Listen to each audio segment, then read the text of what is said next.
Welcome to Cashless Savannah, episode 35 with John Boy St. Leger. Chandler, what a great episode. Yeah, no, I love John Boy. He's like, I met him in the Bigger Pockets last year, and he's like one of the first person I'm like, all right, John Boy, where you at? I want to come talk to you because he's just so knowledgeable. He knows everything, it seems like. Yes, for all of my peeps out there that are worried about construction costs and doing construction, John has a background in construction. And I want to talk just for a moment. John and I didn't get to have a chance to talk about this during the podcast because I came in with my hair on fire. I was late for the interview. But I actually had the pleasure of meeting John in 2021. Okay. I was in New Orleans at Bigger Pockets, and I've always, as a personal thing, this is a personal aside, I always try to do good works. And I love random acts of kindness. That's one of my favorite things in the whole world. And so it was like 4 a.m. and I'm going to catch a plane out of New Orleans. And I'm at the hotel. Well, there's a guy, he came down behind me and came out to where the taxis were. And I said, "Are you headed to the airport?" I didn't know John at all. I hadn't talked to him. He was just a complete stranger. But obviously, I figured he was Bigger Pockets, but I didn't even know that. And he said, "Yes, I'm headed to the airport." I said, "Well, come on, I've already got a taxi." So he came in the taxi and we talked the whole way. I got a chance to tell him how much shockingly, I talked, I think, the whole time, and I feel bad about that. But I was telling him how much I love short-term rentals and was really into it and was very excited about where I was taking Sid Was Here at the time. So it was interesting. We talked the whole way to the airport, and he told me that he was from the Outer Banks. Well, then you and I went to San Diego back in 2022, and he was one of the first people I introduced you to was John Boy. And it was like we were best friends at that point, even though we had only shared a taxi in New Orleans. And then you and I also went to Orlando Bigger Pockets this back in 2023. And it wasn't it great, Chandler, to see him again? It's just like now Mhm. you're really old friends once you've seen him 2 and 3 times. He's just such a great guy. He is. No, he's like, you can tell he just wants to give you all the information he can. He's not hiding anything. He's just like, hey, I'm doing this. This is what I'm doing. And he's got some really cool stuff going on. So, And John sees real estate from a different lens than your average Joe. That's one reason I really enjoy hanging out with him because I always learn so much because, he just is an out of the box thinker. I feel like I am too, but definitely not on his level. And boy, John dropped some really great knowledge here in this interview. It was really fantastic. It was an honor to have him. yeah, absolutely. That's one thing I like is getting those people that just really understand, like not just the basics. Like he can go deep and dive deep and kind of like just him with the construction background is a huge plus. I mean, I can't imagine. I wish I could add that knowledge in that as well because that helps a ton. One for the listener, I did my best to quiz him on that because with my clients, I see that a lot where they're so terrified of the rehab, and almost any house that you're going to buy is going to need some level of a rehab. So getting around guys like John that really understand how to do that. And he actually had a very interesting way of looking at properties, which I will not disclose, but definitely listen for how he comes in and estimates a rehab. It's quite interesting. Yeah, no, it is. And honestly, he's not, he knows more than us, but he's kind of in the same boat as us. Like he doesn't see everything, So he Yeah. kind of takes it with a grain of salt and is like, you know what, I can fix this and figure it out. Real estate investing is a team sport. I can't even say that enough. There's no doing it by yourself. You No, for need a sure. village. Even if you're a construction guy that owns a construction company. John talked about partners, he talked about lenders, he has a village as well that he relies on. I thought that was very powerful. So, without further ado, we're going to bring in our very, very good friend John Boy. He comes to us from the Outer Banks of North Carolina. Oh, Welcome to sweet. Cashflow Savannah. John, how are you? I'm doing well. Thank Good. you all so much for having me. It's a pleasure. We've been wanting to have you on this show for a minute. Yeah, I know. I got to meet John at Pockets conference. What was it? Is it 2 years or it's a year ago now? A little over a year ago. And 2022. the coolest story, down to earth. But he's got some cool projects going on. Can you tell us a little bit about a couple of your projects? Or let's start with this. Just tell us about yourself and what you do. So framing contractor by trade, real estate investor. love to do the value add ground up development and from the Outer Banks, North Carolina, Kitty Hawk specifically. And just thoroughly enjoy it. So we have a combination of short-term rentals and long-term rentals, and generally speaking, try to keep the portfolio about 50-50 so we can give back to the community with long-term rentals and whatnot. So when you say ground up development, John, are you buying lots and putting things on it, or are you buzzing old nasty houses and putting something else on it? Or what do you mean by ground up development? So as the Outer Banks has continued to get more and more built up, there is a lot less land available that's vacant land. So quite frequently, we are having to either renovate existing homes.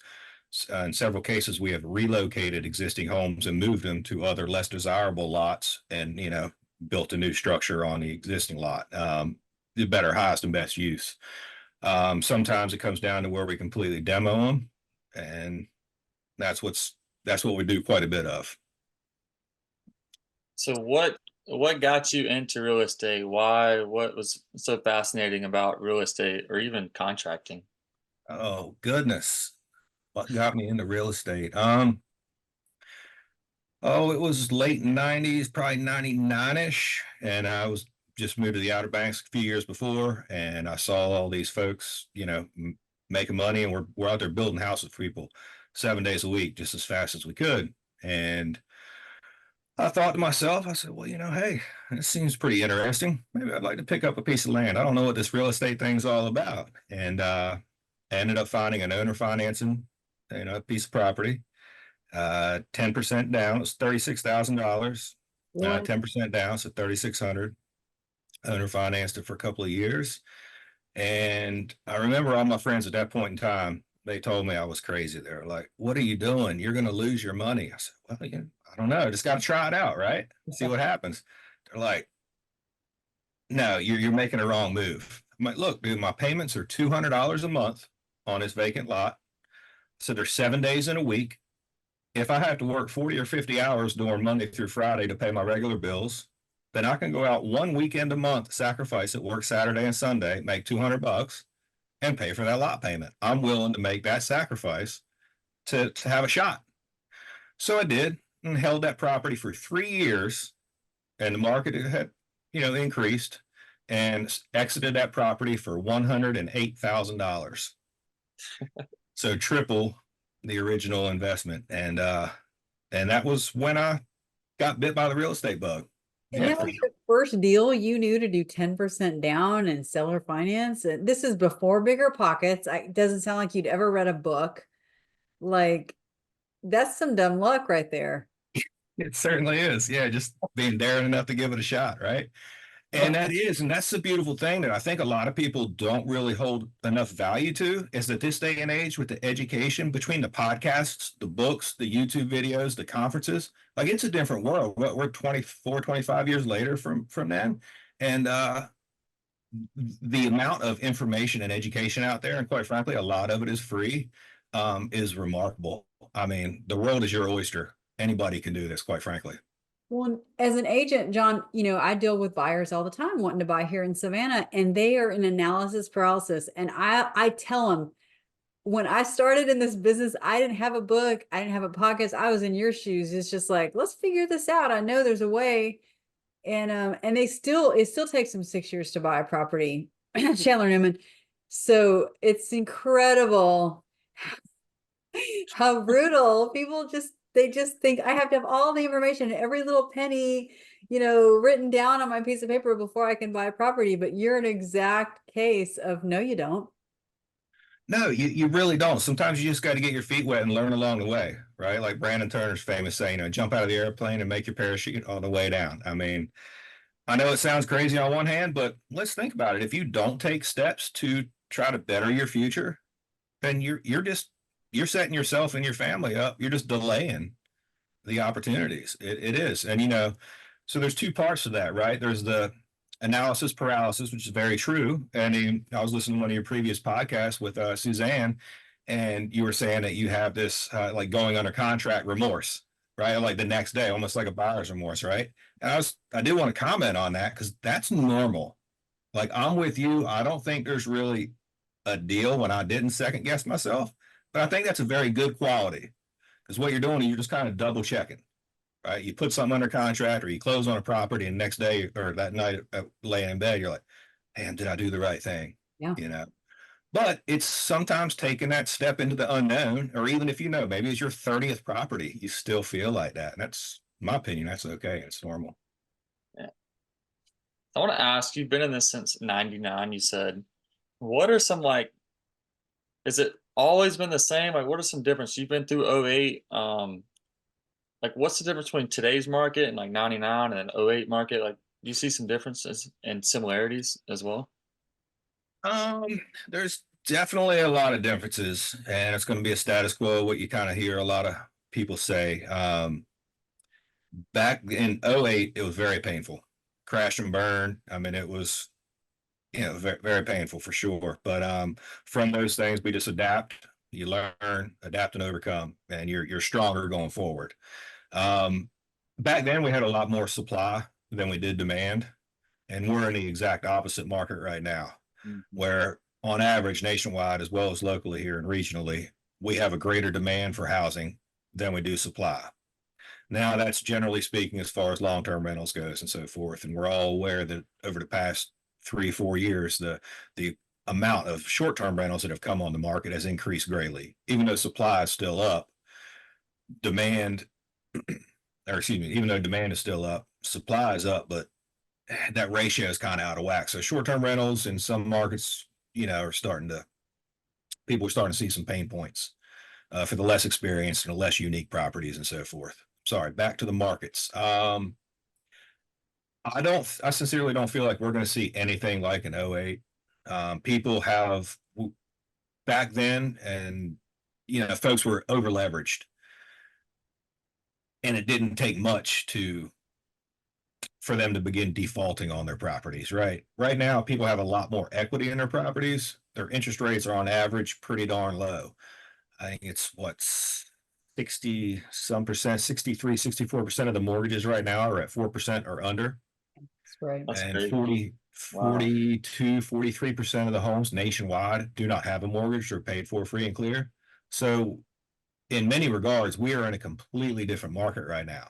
Now I can understand and respect that people see some similarities, meaning that we've seen the values go up tremendously in a short period of time, which is very similar to what we saw in many markets back in the mid 2000s. The difference is, again, people aren't over leveraged, and I don't know. I think a lot of people learn from that, and we've got ridiculously low rates, which therein I think also lies opportunities for us as investors going forward. And somehow, whether it's sub two or wraps or owner financing or a combination of that, to be able to achieve some of these lower rates. Back That's really smart.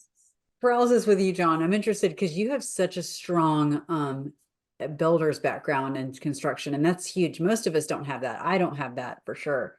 So you walk in a property that's horrendous or even pseudo horrendous. I was just in one in Wilmington Island this morning. It's a beautiful lot and it needs 3 new bathrooms. So, like, when you walk in a property that you want to buy, how close are you able to estimate the rehab? Like, you being a professional, because this is where people freak out in my world. They go, oh my gosh, I don't know exactly how much it'll cost to rehab it. You, as a builder, you're looking for yourself. You know how much it costs you to do a bathroom, but you also know that there's stuff in that house that you don't know. So how tight are you on those numbers, and how close are you able to come on that rehab budget? So, very good questions. That's very challenging. So, how I take the approach locally here is I can walk into most any house, and the way I tell people about it is I can walk in, and due to the finishes and so forth, I can gauge approximately what decade it was built in, right? You can obviously do research, but just based on the look. So, therefore, if I know it was built in the '80s, for example, then I know that the plumbing in there's a 90% chance it's a plumbing called, it's a quest piping. And that quest piping is very problematic. So the whole house needs to be replumbed. So Okay. the point with that is that having the decades of experience, you're able to kind of know what's behind the walls in some applications so you can budget more appropriately going forward, right? So that's kind of a unique advantage.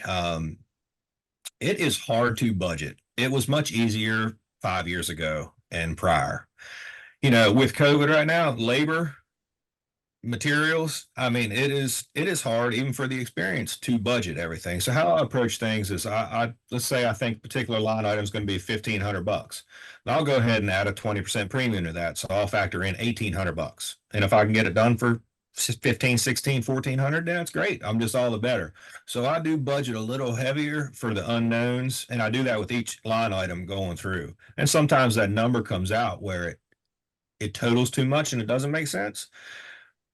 But there's a couple of things with that, right? So you can go back to the seller, whether it's before home inspection, where it's on the original negotiation, or after home inspection, or whatever. Be like, hey, I'm going to have 23 grand worth of upgrades here, not upgrades, but repairs that are necessary, right?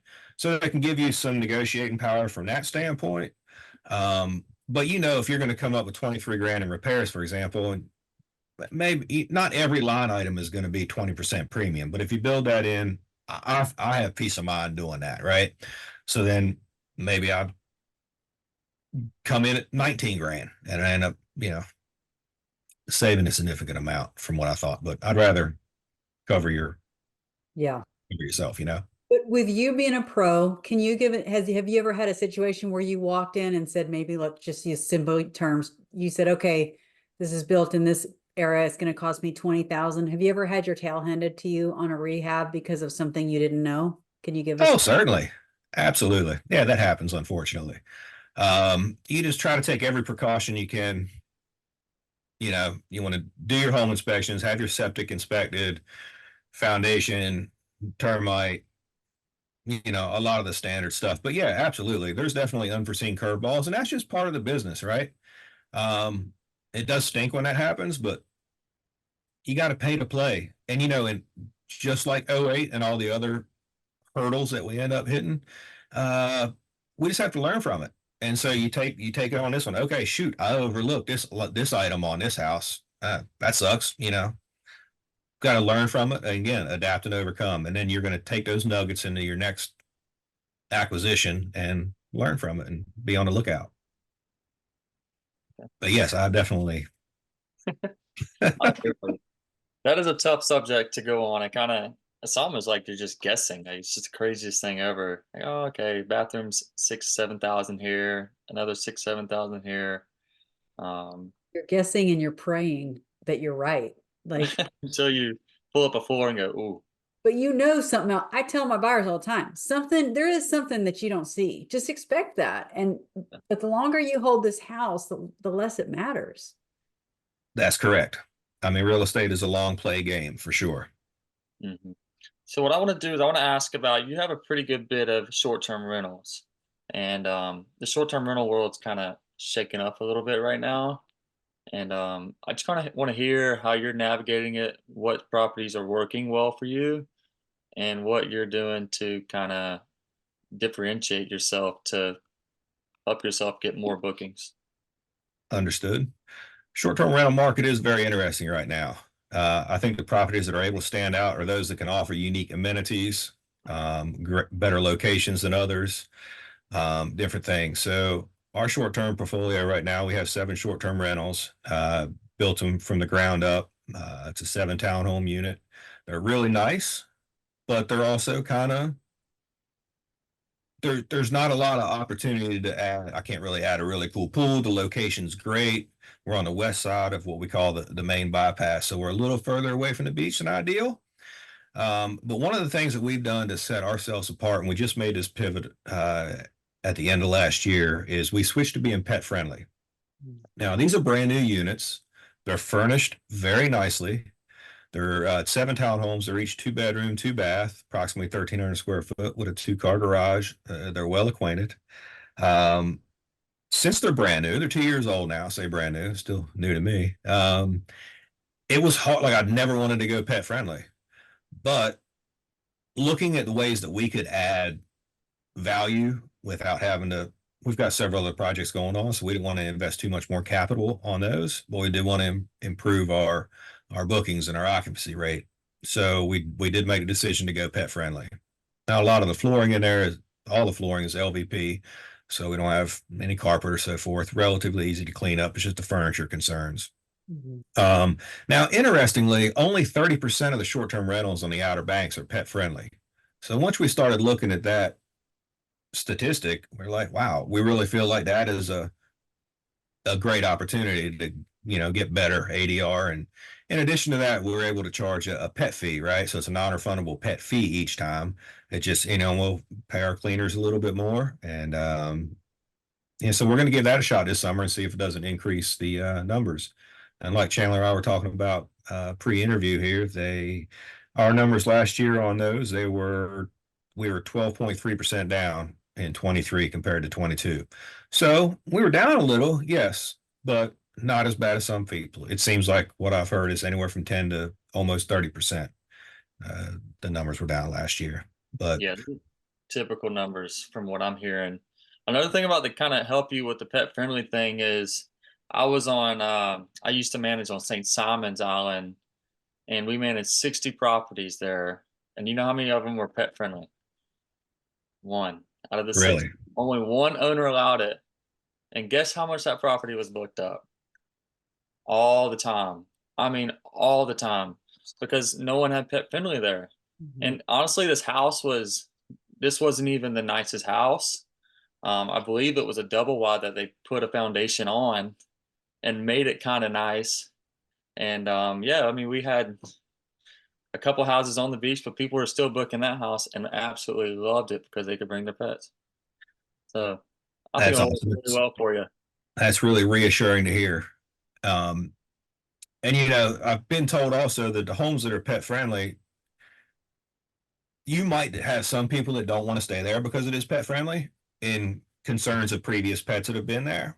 But also, like sometimes we've gotten really nitpicky guests, no matter how much you try to go above and beyond, they're still going to find things to complain about. It seems like, generally speaking, that the people that book pet friendly houses and you allow them to bring their friends, they seem to give you a little more leniency, right? They understand. Mhm. Uh, and we'll see if that holds true. But after consulting with several folks, Yeah. it seems to be the case. Another thing is just the cleaners. I feel like you're going to have to just work a little bit harder. I know our cleaners, we do a lot of pet friendly here as well. And cleaners just kind of have to find a system and process of like how to clean that up and know what chemicals work best to hide these kind of smells. So that's kind of what I would kind of narrow down on because Fair. most of the time you can get that smell out. You might want to invest in an ozone machine. I think Julie's probably about to say that. Correct. Because those are really good. If you get some pet smell, just throw that sucker in there for like a couple hours, and it's supposed to knock all the smell out. So that might just be some things you want to look at. Absolutely. John, with you having 7 units together, I'd be curious to say, what if you leave 2 as no pets and the other 5 as pet friendly, just to kind of see? I don't know. As a comparison, we have considered that. Yep. Currently, for the moment, we went ahead and opened all 7 of them up, and we're going to see. And again, we're less than 30 days into that decision. We have had 4 or 5 stays with pets since then, as it's a slow season right now. But we are considering that.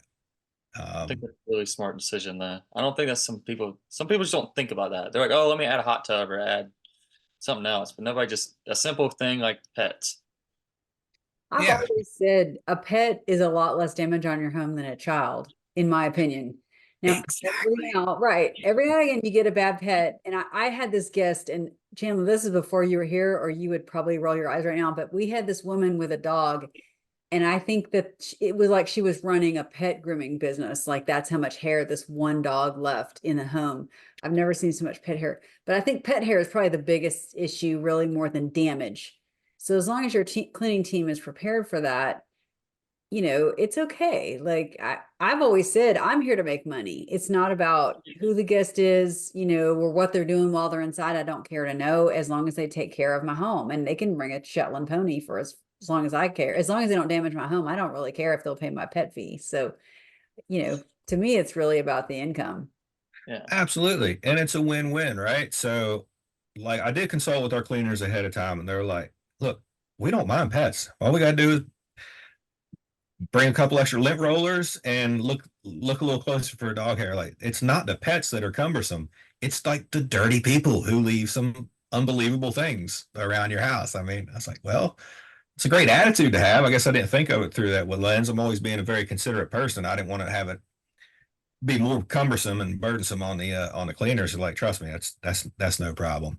But also for the guest experience, it's a good thing because if a pet fee, excuse me, for example, it's like $150. Well, if you're coming down for a week and you got to put your dog or two in boarding, I mean, boarding a pet anymore is expensive unless you can leave it with a friend or have somebody come and dog sit at your house or whatever the case may be. But like, it's pricey, so they're very much so willing to pay that pet fee, and then they get to have their loving, fur babies with them Yeah. on vacation. So it's really a win-win. And if it increases bookings and occupancy and ADR, then Yeah, I think you might be able to get some, like, even during the off season, get some like longer term stays. Like during that January, February season, Mhm. people just want to be able to stay on the beach with their pet, And I saw that a lot happen on St. Simons, as well, because that's just a very luxury market, and it's I don't Outer Banks is pretty. Is it a luxury, pretty high end there's certainly parts of it that are. I think we're very much so in a transitional phase in you know, of in the getting to past that? several years, and it's leaning more towards luxury. Yeah. Yeah, no, we had a lot of people, just like snowbirds, would come in and they pay a premium to have their pet come with them, and I mean a premium, not just $150. So Yeah, we added into our daily rate at Sid Was Here. So, and it the longer they stay, the more the owner makes on that, and it's a win-win. Another thought I wanted to throw at you since you're thinking about pets is that they have some very pretty um crates nowadays. Like they look like furniture. And I've considered it myself where you go ahead and add in a crate and then you can advertise that you have that option. That's a good idea. Crate trained pet. So just a thought, since you're going into the pet friendly, but like I said, they're made out of wood, like they look very pretty. And then they say, wow, I can bring Rover, and there's already a crate there. Because sometimes carrying the crate is kind of like carrying a pack and play, it's just a lot of junk you have to bring. Certainly. Okay. Experiment with it, but there's a lot of little things that you can make and put in your listing and make people say, wow, I'm going to stay there just because they have that one amenity. So I think you're on the right track. It's a great tip. Thank you. Absolutely. We love short-term rentals. yeah, no, I think it's a really good idea. It's not something that people think about. What made y'all think about that? Just Um, so we don't self-manage. I've got too many irons in the fire to self-manage. So upon consulting with the manager that we use, and they have actually they told us that the year prior. It's just once we realized that 12% dip, we're like, okay, well, maybe we'll revisit that, right? yeah, So it was definitely their suggestion. And, my wife and I, we didn't want to do that because we have, it's a lot of blood, sweat, and tears in that building. yeah, And it was new, and we didn't want to. We just didn't want to have pets in a new product. We had built that during the COVID years, and it was definitely a challenge, to get that to the finish line. But but yeah, it was their suggestion, and we're happy about it. yeah. What kind of beach essentials do you provide at your units? And have you seen, good feedback on that? Oh, we have, yeah. So we offer beach chairs, umbrellas, some boogie boards, and beach toys and so forth. Mhm. Primarily just chairs and umbrellas, and, and a couple of skim boards here and there. But we we have got good feedback. People really appreciate not having to travel. Again, and getting back to the dog crate in the car, it's like once you pack a family's full of luggage, in an SUV or minivan, whatever it is, you got two or three kids in there, a couple of dogs. There's not a lot of room left. So everything that you can have ready for them there, whether it's beach toys, chairs, umbrellas, like you said, dog crate, I mean, it makes their experience better. And we've definitely gotten positive feedback. Yes. How often are you having to replace those items, John? Now that's the catch. There has been a few times when a couple of beach chairs have walked away, and we do check inventory each turn, and we've reached out to them like, oh, I'm so sorry, got mixed in with ours, whatever, and then we just request reimbursement, and it's never been an issue. Occasionally they'll get damaged and we need to replace them, but we have definitely learned to buy like the mid-grade quality. Don't go for the cheapies that are not going to last very long. And you also don't want to get the high-end ones where if they do walk away, it's a bit more painful, whether they leave them at the beach or for whatever reason they don't make it back to the unit. But definitely good feedback. Do y'all have a lot of golf cart rentals in that area? We do. So they are now street legal on certain streets. You just have to be licensed and insured and tagged and so forth. And I definitely, I becoming more and more popular. Yeah.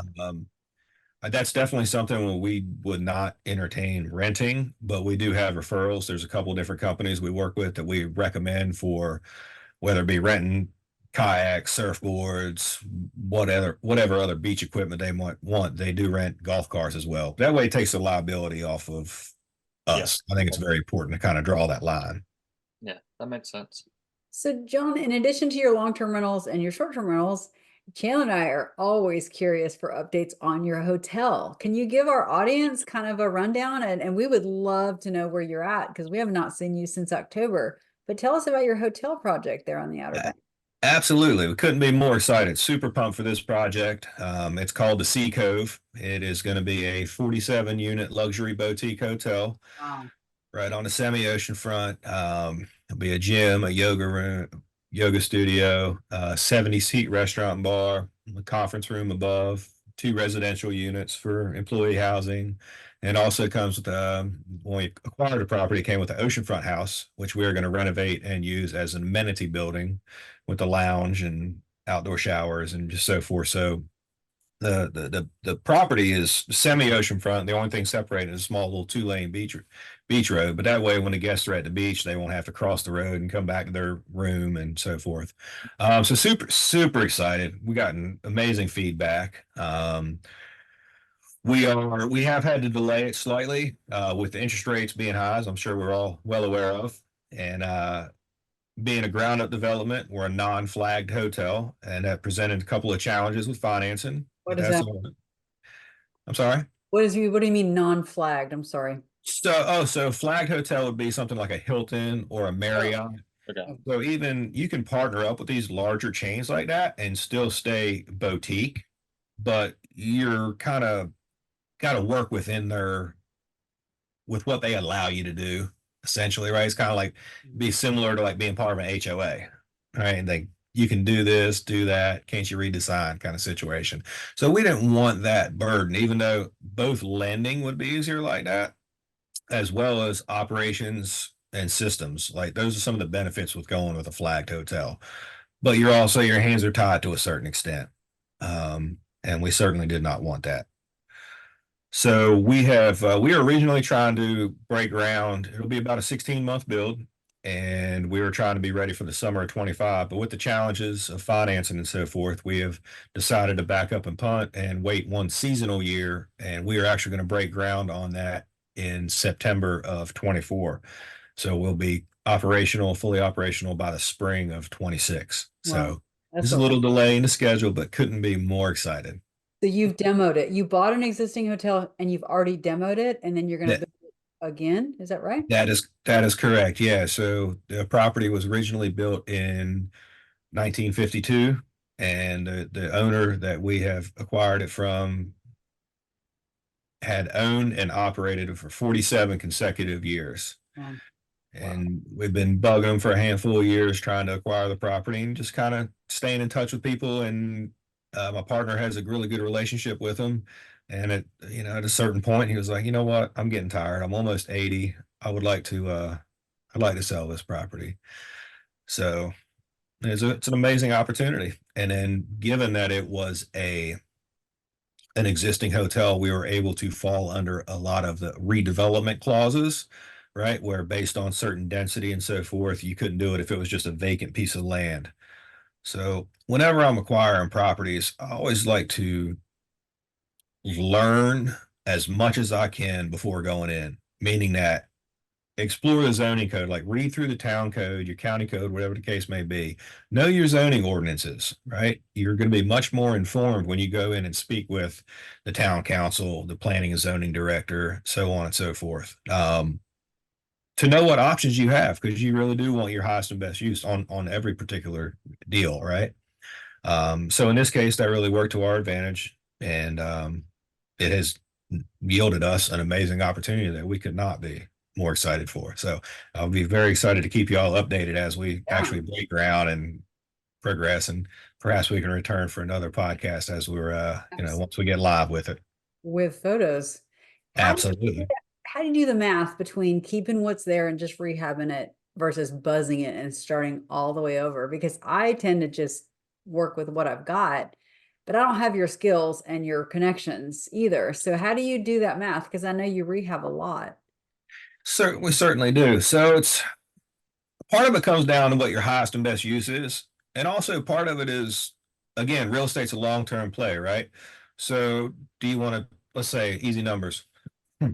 Let's say you buy a property for $1 million. And let's say it's a 2-story property with 5 bedrooms. Okay. So if you bought it for $1 million and you're going to put in another 300 in renovations, let's say, so you're all in for 1.3 and you yielded a two-story, 5 bedroom updated house. But a lot, what about your core infrastructure, right? What about your heat and air, your septic, all your appliances, the plumbing and electrical behind the walls? How dated is that, right? Is it 20 years old dated, or is it like 50 years old dated, right? So some of it comes down to a safety and longevity debate, or not really debate, but consideration, right? So there's a lot of value in building new. I know it does stink sometimes to demo a building that might still have value to it, which is why in a lot of cases we will literally pick up the houses, put them on an 18-wheeler and relocate them to a less desirable lot. I know it sounds crazy to some folks, but that way we're not tearing down that building. But back to your question, how do you run the numbers? You might lose a little on the front end in that scenario of numbers. If you're all in for 1.3, that might get you 100,000 a year in rental income. Okay, well, what are you really going to net? Versus if you went ahead and demoed it or relocated that building, built a new one, maybe you're in that now for 1.6, 1.7, but also maybe you were able to build a 3-story building with 7 or 8 bedrooms. That's going to yield you more like 215.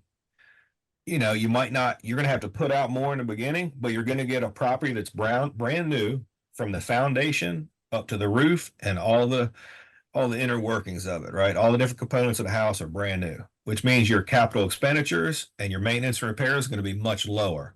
So you're not going to see the best returns in the first couple of years, but I don't invest for short-term gains. I mean, it is a long-term play, right? And then in that, both in the renovation as well as the ground up, because well, we all know we make money in real estate the 4 main ways, right? You get your cash flow, your amortization pay down, your appreciation, and tax benefits, especially if you meet real estate professional status. And then the 5th way is, our unique advantage, right? Is a value add. Now you can hire a contractor and put in 100 grand on a house and maybe it's worth 150. So therefore you just manifested an extra 50 grand worth of net worth and value, right? But doing that in a renovation compared to a ground up, because I love a good value add, and there is no greater value add than a ground up development, depending on the scenario, right? But again, that's kind of like a unique advantage. So I just simply love, I can't help. I want to deliver the best product to our guests, and I want to drive as much value to that property as I can. Yes, in the annual returns, but also in the overall net worth. So a lot of times I do lean towards either a full renovation, gut to the studs and redo, because that gives me the opportunity to replace all the plumbing, the electrical insulation, and energy efficiency is a whole nother thing, right? When you're operating, I mean, maybe on a long-term rental, some owners aren't as concerned about that, but from a short-term rental, man, I mean, a more energy efficient building is going to, net you less utility costs and so forth. And I don't know, it's on a case by case basis, but I tend to lean towards the full gut or building new. Yeah, you're kind of Yeah. knocking me between the eyes, John, because I've got a triplex I'm about to start on, and it probably could be torn down, but it's a block building, and I love block buildings, and I will take it to the studs. I mean, the panel in each of the units is hilarious. You walk in and there's a switch sitting on the wall, and or there's like 3 or 4 switches, and that's your panel. They're just sticking out of the wall. There's not even actually a box. Like the electric is terrible. But yeah, we'll take it down to the studs, but I've never thought of just buzzing the whole thing and putting a whole nother back up. That just seems so much more expensive to me. And a block building, I just see as so valuable these days. So I don't know, but now I feel bad. Certainly. And like one thing to consider when you're mentioning that and weighing the different options is okay, again, it goes back to that zoning and knowing what you can do, what you're capable of. So maybe that triplex on there is non-conforming and it's grandfathered in, It is. Yeah. right? So if that's the case, then there's a lot more value leaving that triplex there, right? Or whatever the case may be, duplex or whatnot. In the same breath, the pendulum could swing the other way, meaning that maybe that triplex is actually zoned for a 5 unit. But due to the size and location of that building on that lot, you don't have the ability to add. But maybe if you went up, you went vertical, maybe you could do a 5 unit building. So it's really on a case by case basis. So for example, another property we have is a little 5 unit apartment building, semi-ocean front. And when that thing got listed, there was 8 or 9 offers on it within 48 hours. And we paid well over ask. But again, it's on a large lot. And I knew that building only took up a portion of it. It's semi-ocean front, very valuable land. And we paid almost $100,000 over ask. But I know that there's a big hunk of land in the back where I can build another duplex and I can go 50-foot high on that and get beautiful ocean views. So where everybody else was looking at in that scenario, that 5 unit building that needed to be rehabbed, we've got it completely gutted and we're redoing it right now from top to bottom, almost complete. And that in itself is a great value add, but we have this huge hunk of land behind it where we can still build a duplex. That's semi-ocean front. So it's like, again, everybody else looking at it as that old dilapidated 5 unit building. I see a value add there. And I see if I can make the numbers work and do a great value add, then I basically got another free parcel of land, even though it's one parcel, but buildable wise, it's another parcel of land that just came as a bonus. So we'll develop that in the future couple of years. But again, it comes back to knowing what you can do with whatever piece of property. So in your triplex, the fact that it's non-conforming, absolutely. Gut it to the studs, replace all the electrical so you don't have any concerns of fire, because if it were to burn down, God forbid, then you wouldn't be able to rebuild it, right? So I think that's the right move on that one. Well, I've seen here in Savannah, we have in Chatham County, they have a site called Sages. It's free. SAGESGIS. I can't remember. But the guys that I know that do the most real estate in this town, they live on Sages and they're always checking zoning. They're looking at the plots. I was on Sages this morning with the guy. He's like, what's behind it? I'm like, that's a gully. So it's not going to get developed. It's interesting that you're saying that. And, people looking at a market, know your market, know the zoning laws, call the zoning authorities. They'll talk to you. I've many times called up on a piece of land and said, hey, what's this right here? Can you explain it to me? They'll tell you. They're very nice people, but that's money in your pocket right there. I love that. You're going to have a cash flow and asset while you build another one on the same property. Absolutely. And there is so much value. I think people really overlook that, but you're absolutely right. These zoning officials, they're for the most part, they're all friendly. That's their job. They want to help you, right? So another interesting part of that is, you call them up, say, hey, this is John. I'm calling about property 123 Main Street, So next time that you call them again, they might not remember you, but you kind of jog their memory, right? So you get a little bit of rapport with them. Next thing you know, if you inquire on a dozen properties over a couple of years, guess what? They're going to know Julie when she calls. I think there's a lot of value in that because people like to do business with people that they know, like, and trust. And if they have talked to you several times and you were cordial and nice and respectful to them, they're gonna reciprocate that. Well, Jill and there's an owner that we work with. He's great about picking up the phone, calling people, asking questions. He's great at it. And he had a wholesaler telling him that this house was zoned as a multifamily. And I looked at it on Sages myself and I could see what he meant. But I was a little nervous. I said, look, call the housing authority. It was $70,000, wholesale deal. And he's thinking, I'm going to build a duplex on it because of what he was seeing, what the wholesaler was telling him. It worked.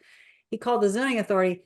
Absolutely not allowed to have a duplex on that property. It's actually two properties next to each other. That's why it looks that way. But he walked away from that deal. And I have to say, you know, that was very smart of him to make that phone call that a lot of people won't make. Absolutely. Very smart. I mean, it stinks to lose a deal. Yeah, but it would be a lot worse if you went ahead and went forward with it. You have to cross your T's and dot your I's. Absolutely. It doesn't stink to lose a bad deal. It Yeah, stinks, that's right. but yeah. 100%. So I want to come back on this hotel a little bit. Can you Yeah. explain? Is it gonna be like a typical hotel, just like a couple beds in there? Is it gonna be like fully kitchened, or like, how's that gonna work for you? No, so there'll be a not we'll have like a little bar, a sink and a mini fridge in each unit, but we're not going to have full kitchens or kitchenettes in there. And in part because we're going to have a restaurant on site, and we are going to partner with a restauratpreneur to run that side of it. But we do want to drive business to the restaurant, right? So it's a matter of finding a balance with the square footage available, and the space usage. We didn't find it the highest and best use to put a kitchenette in each one. Okay. Yeah. As far as so like the differences when you're buying these like just regular old single family short term rentals and a hotel, like how different has that been with just the financing and everything? Has it been pretty? Oh, painfully different. Is it? Okay. Yeah, I mean it's that's fine. We'll adapt and overcome, but it's definitely a different beast, right? It's commercial lending. Uh, once we've done many commercial loans over the course of time, but It's in the toilet, the right? fact, I'm sorry, Commercial lending is in the toilet. It's tough right now. it is just generally speaking, it's very challenging right now. And a couple other things that we have working against us is, like I mentioned, it is a ground-up development, which is another layer of concern for lenders. It is a non-flagged hotel, right? And a lack of hotel experience. Although we have quite a bit of short-term rental experience, hotel is a different beast. And that combined with the interest rates being high and the lending environment in general being tight right now, it's just a bad combination of things, which is ultimately why we decided to go ahead and pause for a couple of months, and we're going to reevaluate about 6 months from now. So like late spring, we're going to rekindle these conversations with the different lenders we're talking to, and hopefully by then a couple of things will have happened. Hopefully we have seen a rate cut or two, maybe by then, even if it's just a quarter point here and there. It'll help tremendously, not just in the interest rate, but as well as in the lender confidence, right? And we're still talking with a couple different folks. We're trying to find right now it's one partner and myself. He's a rock star, but again, neither one of us have hotel experience. So we're talking with a couple of different people who have multiple boutique hotels, and we're trying to find that perfect fit for a third partner. And hopefully we can secure that, with a hotel experienced person, and that will also give the lender further confidence. John, I might have a lending contact for you off camera. But my first question on that is, have you looked into a DSCR loan, debt service coverage ratio? Will they? Absolutely. So essentially that's what it would be. Okay. Yeah. See, that's what you have moving. Okay. Yeah, because I'm writing an article on that right now for Okay. called DSCR is the New Black. And I do believe that. So good. I'm glad that you were able to find a loan product that would work. Absolutely. Love it. Yeah. So we've also been looking at the SBA route, which can be a painful process, but you can simplify that. Horrible. No, I wouldn't. I mean, if I had to, I would. That would be my last ditch effort if I just couldn't have the hotel, or you know what I mean? Like, If it was a make it or break it. yeah, if I was going to lose it or I had to use an SBA loan, I would do that, but that would be the only reason. May I ask why that would be? Just I'd for education look in the purposes? streets before I do that, actually. That's how much I hate SBA loans. And I have friends who have really been hurt financially by their SBA loan, which is given by our government to help us. But Interesting. I'm happy to have you talk to one of my very good friends that has one. And first off, I want to say, if you're going to make it in this business, you need to be good at math. Okay. And I am good at math, and SBA loans are terrible for you financially. You're looking at a 3 to 6%, 3 to 6 point cost just to get into the loan. That's pretty much hard money. You could probably get a hard money loan cheaper. And then they not only are going to tie up your project, they're going to make you and your partners put personal assets in the bucket as well that they're going to tie up. It's very painful. And then it's actually, most of them are adjustable rate mortgages. So they're going to go 3% above prime. And so it might work today, that loan might work today, but if rates go up, they could put you out of business just with that loan. As you know, what killed us in 08 was the adjustable rate mortgage, and everyone, that's what's killing commercial right now are these adjustable rate mortgages. So I would avoid the SBA loan. They're very heavy on upfront fees. Then you're going to pay interest on those upfront fees over 30 years, so it really compounds what you pay for the project. I don't know. And we'll certainly explore all options, and I'd be thrilled to get a lender contact from you off Yeah. air. I mean, the best option is commercial, and then DSCR would be second. I would much rather use a commercial loan, or I would touch a DSCR. But Certainly. then the SBA is way after that. Now there is two different SBA products. There's a 504 is what we were looking at. And the reason that we started entertaining that was just because the lending environment in general is getting a little tight, right? So with the 504, we did seek out a 504 Capital, a company that's all they do. It's like a broker specific for SBA. And with that, they do offer a 25-year fixed rate on the SBA loan. And so it's not an adjustable rate, because that certainly is scary. But it's just right now we're trying to uncover every stone. It's an amazing opportunity. One of the unique things about this is that it cannot be duplicated up and down the Outer Banks, meaning that due to those redevelopment clauses, the density we're able to get on that parcel of land is quite impressive. And going back to what Chandler asked a little while ago, the clientele that's coming to the Outer Banks definitely is morphing and changing to more of a high-end kind of a market. Nice. However, a lot of our hotel, even though the houses have been able to cater to that higher end luxury experience, the hotels have not, because they're hotels that are 50, 60, 70, 80 years old. They're old, they're dated, some of them have been updated here and there, but for that hotel experience, that boutique experience, we really don't have much competition at all. So it's a wonderful opportunity. Couldn't be more excited. Now, that having been said, that also has come to our disadvantage when running comps for similar hotels, right? So our ADR is going to be significantly higher than the other comparables that are up and down the beach. So we had a market study done. We had a feasibility study done. We're getting ready to have a pre-appraisal done so we can have more ammunition when going to these lenders. But we have looked also at different markets where they do have luxury boutique hotels on the beach. And the numbers are astronomical. We're running them very conservatively, but it's still challenging. So John, any chance can you build it in phases and use the cash that you and your partners have access to, build phase one, and then cash at refi, and then build phase two? Is there a way to do that instead of doing that project at once? That's a great question. And we certainly have entertained that a couple of different times. We've revisited it. Due to the site layout and the intricacy of the septic systems, and it's a U-shaped driveway, and the infrastructure that has to go in, it's U-shaped, but it's one way all the way around the property, with one exit off the back as well. And it doesn't really make sense, unfortunately. So we've considered, okay, well, maybe we'll build the whole south side of the building, or the north side, for example, and then maybe we'll just get the south side, get the shell up, and then we just won't finish the inside. But at that point, it's not that much more money to finish all the inside versus compared to the returns you'd be getting, right? So if let's just say we have 50% of our rooms on the north side and 50% on the south side, if we're doing all the infrastructure and we're doing the whole shell, getting everything closed in and roughed in, the cost to finish versus the returns. So it's a very good question. We've definitely explored it. And we've even revisited it and trying to look for other ways to do that. But it seems like it's going to be an all or nothing kind of a deal.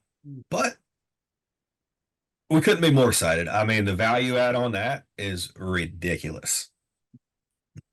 Well, you have your stuff together, I mean, I know a lot of big rollers and they can't find deals, right? It's tough to find deal when you have 2 to 6 million to deploy, it's hard to find. And a lot of those guys are moving into lending. Right now, lending is the thing. So I mean, maybe you could find a private lending situation where you're paying 1 point from the top and getting a decent rate. I would just really encourage you to explore options. I think that in a way that what the market's doing is an advantage to you because you're going to have to be more creative, but you might end up with a much better loan product because of it, because you're not doing SBA, because you're not doing commercial. You might, find something like that.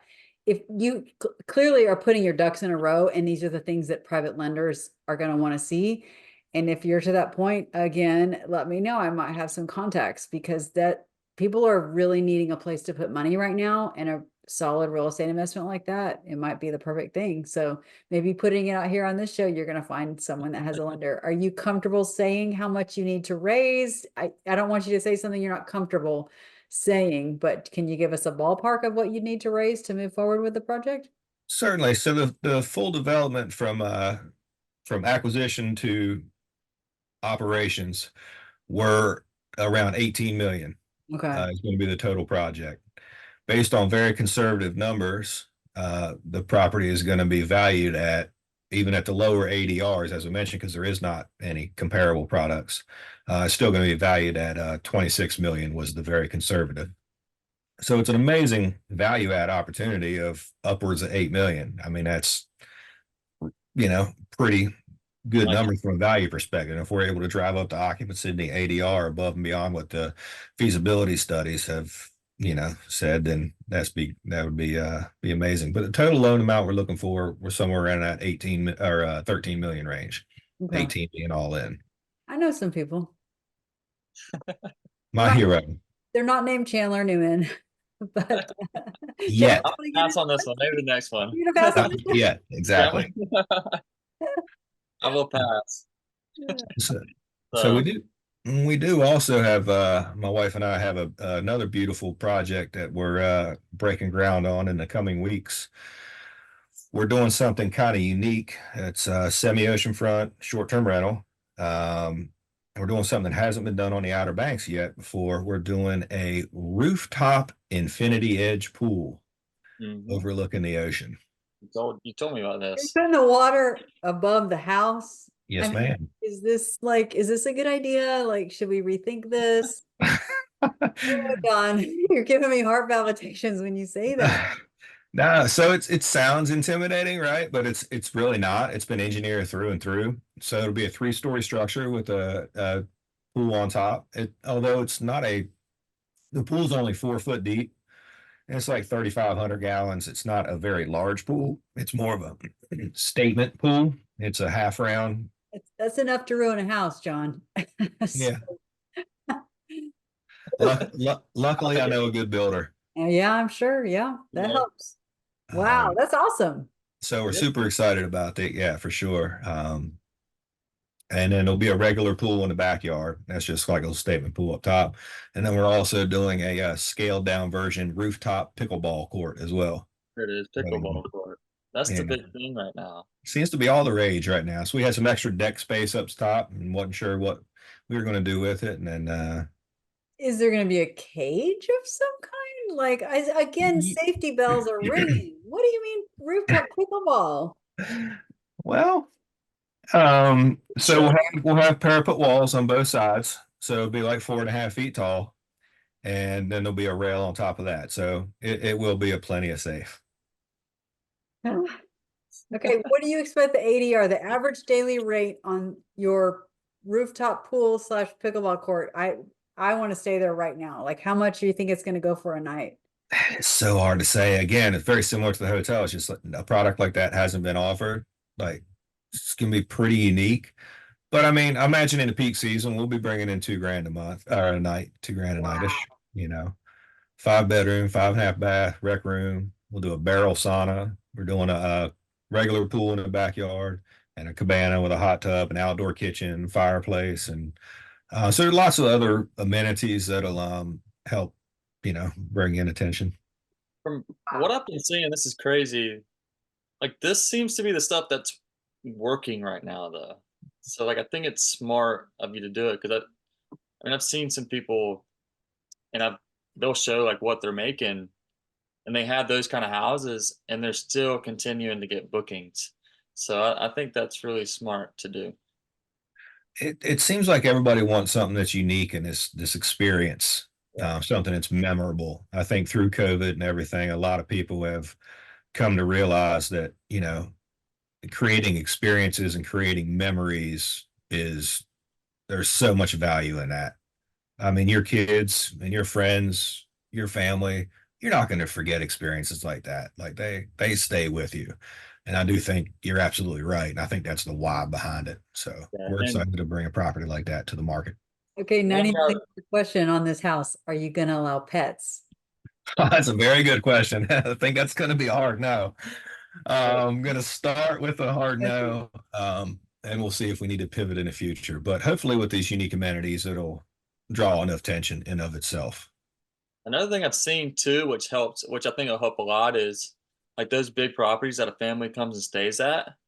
Um, those families will like book it immediately again for the next year, and it's kind of a property that people continue to stay at year over year over year instead of kind of like skipping around. They're like, I want to stay at that property every single year. So that's another plus. Understood. And I agree with that 100%. Hopefully, that holds true. Yeah. So You've got what some time? really cool Go stuff. ahead. Sorry, What were you Chandler. saying? I was saying I want to just appreciate your time for coming on, and I'd like to have you back on after you get these things up and running and kind of keep us in the loop. Absolutely. And Chandler, I do want to congratulate you on getting your first deal, if I'm not mistaken. Didn't you do That was a last year. wholesale flip? Yeah, that was last year. So Okay. and I'm working hard this year to just make more offers, man. That's all I want to do this year is make more offers. I don't even know if I didn't make many offers at all last year. So this year I'm kind of just diving in. It's like at least make offers and then go from there, Like that's what I'm missing. Analysis paralysis as well. I think I'm almost like too overeducated. And so I'm kind of like just I overthink things. That's the crazy thing. So Understood. Understood and respected. Chandler's going big. Chandler analyzed hundreds of deals last year, and he's really good at telling everybody about the good deals, but then he doesn't go after I them. do pass around great deals all the time. Good. You're the I've king. I'm made like, people a lot of "Hey, money. you should get this." And I'm like, why aren't you getting it, dude? Like, come on. Do it all the time. So You're gonna get the uh, Craftsman though, Chandler, aren't you? He's got a Craftsman house here in Savannah that we're just waiting on the tenants to leave. there you go. Okay. Um, Awesome. which one are you talking about? The Craftsman, where they're kicking the tenants out. Man, I know so many houses where they're Oh, kicking the tenants. oh, okay. From your friend in high school. So Julie, may I ask how are you seeing things in the short term market in and around Savannah? You know what? Savannah, just like everywhere in the US, interesting thing is I actually work a good bit nationwide. So I always have my pulse on the entire market, and Savannah had a very similar downturn in the fall, just like everybody else. Okay. So I hang out with a lot of big property managers, and boy, they were running for the hills. But yeah, no, Savannah's good. We had it went real quiet in the fall. I want to say the thing that hit us the most last year was the strike on the movie industry going on strike. Yeah. That was brutal because especially at Sid Was Here, that's a big part of our direct booking source are the movie companies, and so that was quite brutal. But they're starting to come back. Atlanta is actually a much bigger area for filming than Savannah is, and Atlanta is having strikes and some other issues up there, so that's sending a lot of them down this way. So I'm very Okay. hopeful for our short-term rental market. Savannah is always a great place to visit, but we have so much industry moving in. What saved us in 2023 was all the workers coming in to build warehouses and roads and things like that. We've had a lot of construction workers, and may I say, and I know these are your people, John, they make the best guests, Chandler. Like they don't complain, they don't stress if something small breaks. They just fix it and tell you later. They go, "Oh, hey, your toilet was running. I put on a new flapper or whatever." And we're just like, "God bless you. I love you. Like, please stay with us as often as you would like." Like so refreshing to have guests like that are just, just lovely people. But yes, Savannah, I think is only headed north mostly because of all the industry moving in, and that's going to bring everything else with it. It's incredible. I was talking to a guy last week and he said Savannah's right on the edge of what happened with Charleston 10 years ago. And I said, yeah, I agree. Charleston just, so Beautiful. it's everything you buy here is going to be worth more next year. So I'm excited about that. I'm trying to buy more myself. And I did tell you I didn't I, that I was buying a self-storage? I think I had just bought it when I saw you. So I bought a self-storage facility. And I'm doing with you, John. It's interesting. I didn't want to make this about me because it's about you. But it has 38 units and then a ton of other space, just exactly like what you were talking about. It sits on 3 acres in an amazing location, may I say. Love it. And I'm getting a site study done on it this year, hopefully in the next 2 months before I go to this conference. And I am willing to buzz the existing building. Like I want highest and best use, and I'm going to do what it takes to just kill this sucker. And I really envision it having 3-story storage facilities with covered storage underneath. That's what I Okay. envision. But I'm going to let the engineers tell me, what to do with it. But I was thinking about you. I was like, well, I might be doing that where I, buzz off a building and then, put something else up. Like I want this thing to really do well. So Awesome. so big. I look forward. I look forward to hearing how that turns out. Yeah, that's going to be my 2025 project. I have a lot of Okay. I have to finish this year. My goal is to finish my rehabs this year. I'm so sick of having stuff under construction. I don't know if you can relate to that. Of course, you kind of know you're always going to be Very rehabbing. much so. I look forward to a day when I'm rehabbing nothing. That's what I want. So I want to rehab my everything I'm doing now, and I have 2 new builds that I need to complete. I want that done by Christmas, and then next year I want it to all be about self-storage. That's my goal. Love it. I have big goals. I just wrote ginormously huge, unattainable goals, and I plan to make every one of them happen this year. So Some BHAGs. absolutely. Absolutely. I love Grant Cardone when he says, why would I make my goals easily attainable? And I'm like, exactly. So Love it. Love that mentality. I do too. And I Absolutely. love real estate. You can put 5,000 into a property and get it cash flowing, or you can put 50,000 into the same property and have it cash flow a little bit more. And when I started, I really did the bare minimum. And now I'm hitting that part where I have to go in and put money in because they need work now. And that's okay because I'm really proud that that property has been cash flowing for 5 years as just an okay house. But then once I put a little money in. I have one in Pooler that I just rehabbed this past year, and it's done so well. It was a short-term rental, and then of course the standards have come up, so I put about 20,000 into it, and that thing is staying booked. It's beautiful. Like I just can't say enough. I'm proud of that. I paid down my loan and then put a little money in, and now it's just kicking out cash again. So it's a great business. Love it. Yeah. And it's examples like that where, like, when you first acquired that property, you only put 5 grand in it. Maybe that's all you could That's all I had. afford to contribute to that, right? But you still did it. You didn't let that be a limiting belief. No, you still got in there, did the improvements that you could that were manageable for you. And then now you're even doing more. So you're Right. seeing the value of continuing to reinvest into the property. And yeah, I absolutely love it. And I had one, this is an interesting case. I'm sure you've done this too, but it is also in Pooler, a great location. I bought it very inexpensive. It was a $51,000 house. It had a tenant inside. He stayed 5 years. By the time he left, he had essentially paid off my house. He had basically given me 51,000 in rent by the time he left. Obviously, I have insurances, taxes. That's not an exact number. But Sure.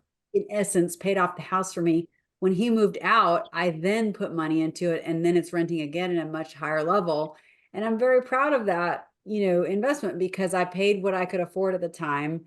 And then I was able to do more with it later once I had a little bit more money. And it's still a great cash flowing asset. I plan to pass it on to my children. Like real estate is fantastic in that manner, and that your tenants are going to pay it off for you. It's great. 100%. 100%. So you mentioned a minute ago a conference coming up here shortly. What conference are you hitting next, if I may ask?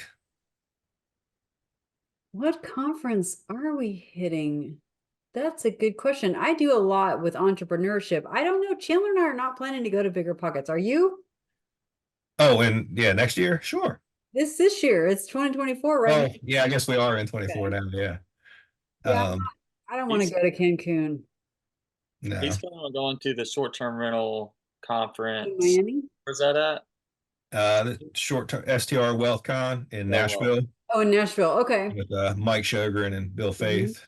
Yeah, Yeah. I know those guys. That's Yeah. great. I tend to go to property management conventions when Okay, sure. rentals. But I don't even have those on the books right now, to be honest with you. Okay. I'm just Gotcha. this year I'm being very meticulous about where I spend on my travel budget. And I've got to go spend some more time in Wisconsin working on the hotel out there. So I'm glad you brought that up. I wanted to ask. I let that slip my mind innocently. Tell me all about that. it's Like, cash how's flowing. that going? It's cash flowing. I'm proud to say that. We're in year two. I say this to people all the time, and you tell me if I'm wrong, John.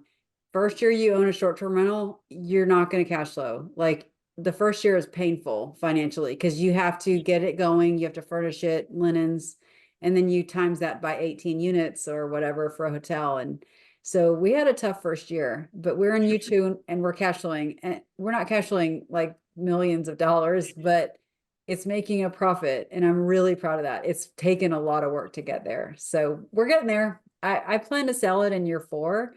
So Okay. I would like to have like stupid profits then and then sell it for a nice amount, but who knows? But I'm really proud of it. So I'm really now, proud so it's got my brain rolling. Are there some value adds you could add there? Do you know? Because I know there's some land that maybe you can possibly build on. I'm not sure. Okay, it's interesting. And Chandler, you've been to this property, so we can talk intelligently about this. My husband has not been, but he loves to look at things from satellite. So he really wants us to add boat storage in the back because it's right by a lake. Um, but I don't feel that there's enough room back there. Having been to the property many times, there's a big storage shop back there where we store a lot of things. But I agree, Chandler, we should look at those things. It's just taken this much time just to get it cash flowing. I'd like to be in John's Court where I call it a luxury boutique hotel. We can't call it that. It's very much just your average Joe boutique hotel. But I'm not sure that the market supports a luxury product, although there are some $1 million houses on the lake.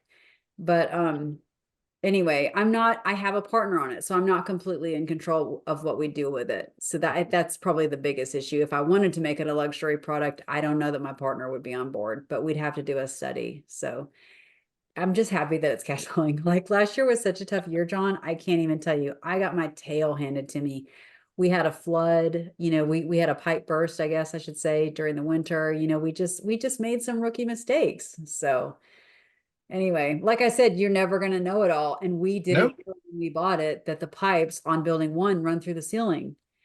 Who builds that in Wisconsin is what I want to know.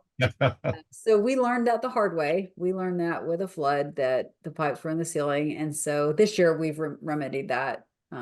So anyway, I'm very proud of the project. It's just been a lot more work than I thought, and a lot more money than I thought. But that's real estate.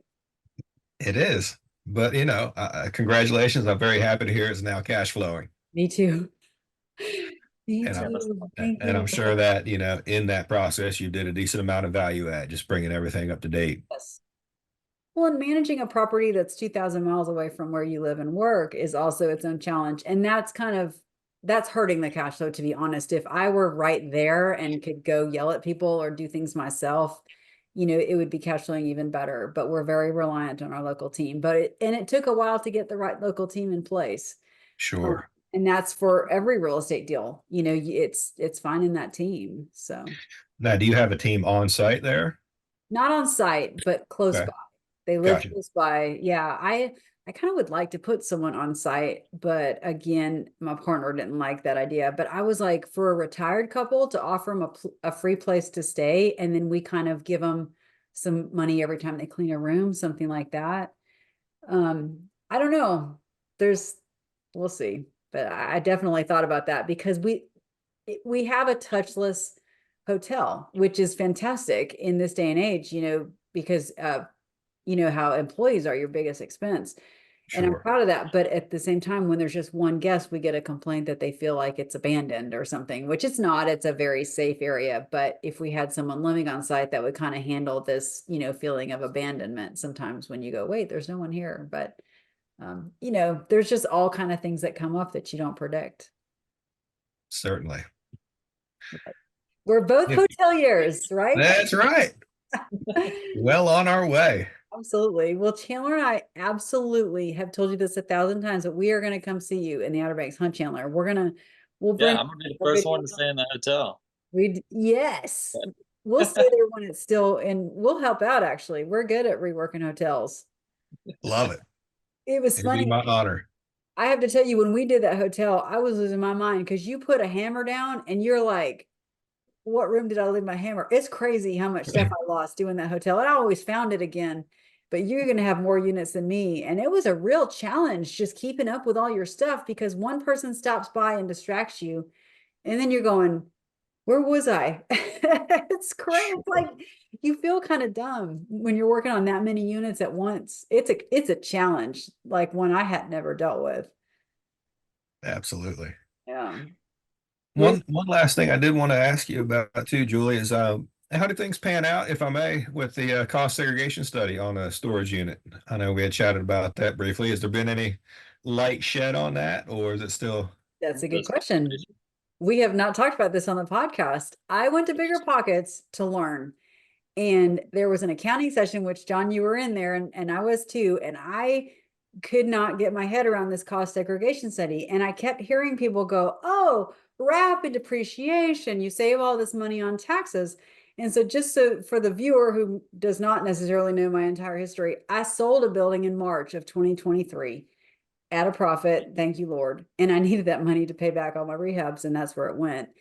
And so then I bought a self-storage facility in September. Well, I purposely did not do a 1031 exchange because I did not want to be forced to buy a bad deal. I've seen that over and over.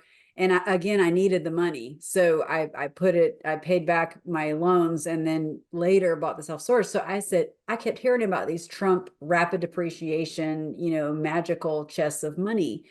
And so my husband is a former accountant. So Don had told me all this negative stuff. And I'm like, oh no, I talk to people all the time. It's great. You're crazy. You don't know anything, darling. Well, he was right. So I stand like we listened to the whole accounting thing, which, and I knew they were going to ask questions. And buddy, I was first up at that microphone because I wanted to know. I wanted to tell Don he didn't know what he was talking about. And I said, okay, I bought a storage facility, but again, this is not $1 million storage facility. This is a $200,000 storage facility. So what I learned is that basically, if you don't pay much for it, there's not much to write off. And the study was going to cost $4,000, maybe a little more. And at the end of the day, because of the rapid depreciation, whatever Bonus. they call it, I was going to say 14. So I would net $10,000. And I just didn't think it was worth it at the end of the day. And I think mostly because it was a low cost item. But yeah, I didn't end up doing it. Okay. Gotcha. But the moral of that is, though, you entertained it, you explored it, you learned from I it, did. and now when you're entertaining that idea in the future, you will Yeah. have, more education. And Don was right. Like he's really a hard guy. I'm always trying to get a leg up on this guy, and I can't do it. I did earn more than him 1 year in 23 years of marriage. Once I have out earned him, but you got to just listen sometimes when someone knows more than you. That was to So, my moral of the story. so how about we make that a goal for 24? Oh gosh. I got faith in you. There Okay. you go. The hotel's cash flowing now. I think I'm Well screwed. on your way. I don't think it's gonna happen. I'll try, but he's got me on his investments. I don't know. Don will tell you I am not that interested in a 30% ROI. He's a big appreciation guy. He's interesting. You need to meet Don. You'd like him. I'd like that. Yeah, he's on a different level, but I'm gonna get my nut too. It's okay. That's right. Well, If it's someone wants to reach out to you and like kind of get to know you or whatever, ask you some questions, where can they find you? absolutely. So not super active on Instagram, but that's the only social media I really do. And that is John underscore boy 14. And other than that, more than welcome to email me. Great way to communicate. That's JONBOYY14 msn.com. Be more than happy to answer any questions and help in any way I can. As one of my favorite sayings is, your network is your net worth. And, I like it. I love to network, meet new people and other players in the game, and love to add value in any way I can. It's been an honor getting to know you these last few years, John. Like you're a wealth of knowledge and someone with your building, capabilities, like you don't see that every day. So thank you for letting Chandler and I pick your brain. And we're always like hunting you down at Bigger Pockets and being like, what are you doing these days? We love Uh, hanging out with you. Thank you so much for uh, coming on the podcast and for being a listener. We really appreciate that. Absolutely. I love all the growth in your podcast. I love it. Well, Julie and Chandler, it's been a pleasure. Been an honor. Thank you for having me, and looking forward to catching up next time. Thank you, John. Thank you. Godspeed. Thank you for listening to episode 35 with John Boy out of the Outer Banks, North Carolina. Please like, comment, and share as much as you can. We would greatly appreciate it. And we will see you in the next episode. Thank you. Bye-bye.